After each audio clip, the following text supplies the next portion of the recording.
Hello everyone, this is Jagtar Shergill from the School of Gratitude. Today I'm going to narrate the first chapter of The Science of Getting Rich by Wallace D. Wattles. The Right to be Rich.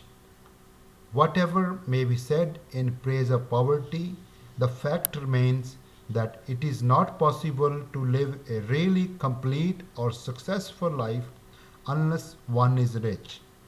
No man can rise to his greatest possible height in talent or soul development unless he has plenty of money.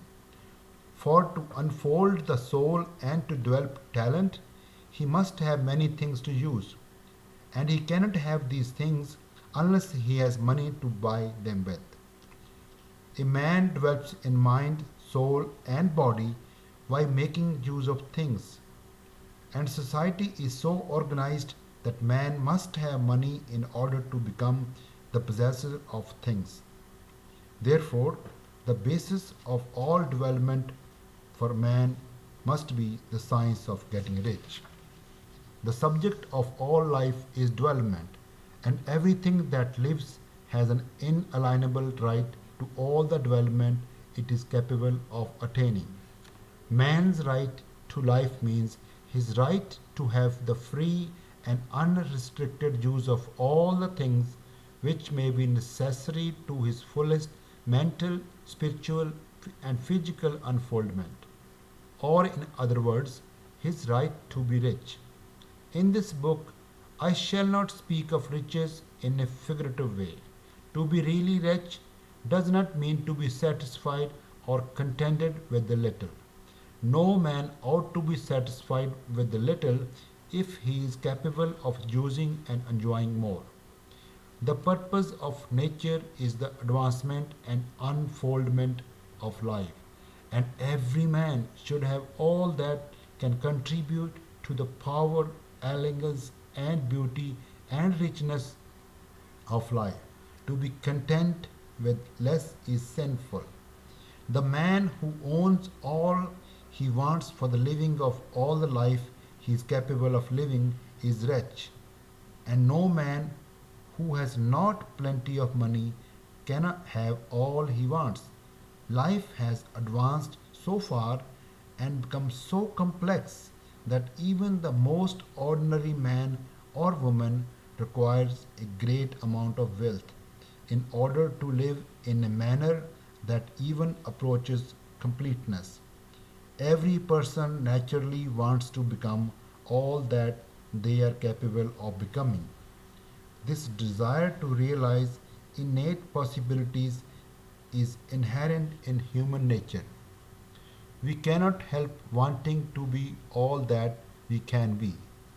Success in life is becoming what you want to be. You can become what you want to be only by making use of things, and you can have the free use of things only as you become rich enough to buy them. To understand the science of getting rich is therefore the most essential of all knowledge. There is nothing wrong in wanting to get rich. The desire for riches is really the desire for richer, fuller, and more abundant life. And that desire is praiseworthy. The man who does not desire to live more abundantly is abnormal. And so the man who does not desire to have enough money to buy all he wants is abnormal. There are three motives for which we live. We live for the body, we live for the mind, we live for the soul. No one of these is better or holier than the other. All are alike desirable, and no one of three, body, mind, or soul, can live fully if either of the other is cut short of full life and expression. It is not right or noble to live only for the soul and deny mind or body, and it is wrong to live for the intellect and deny body or soul.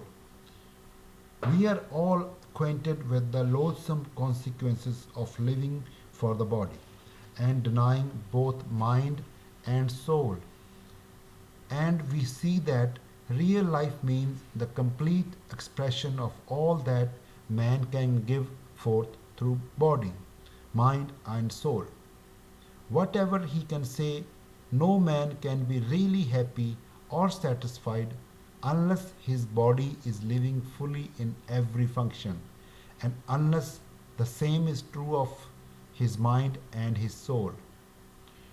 Wherever there is unexpressed possibility or function not performed, there is unsatisfied desire. Desire is possibility seeking expression or function seeking performance.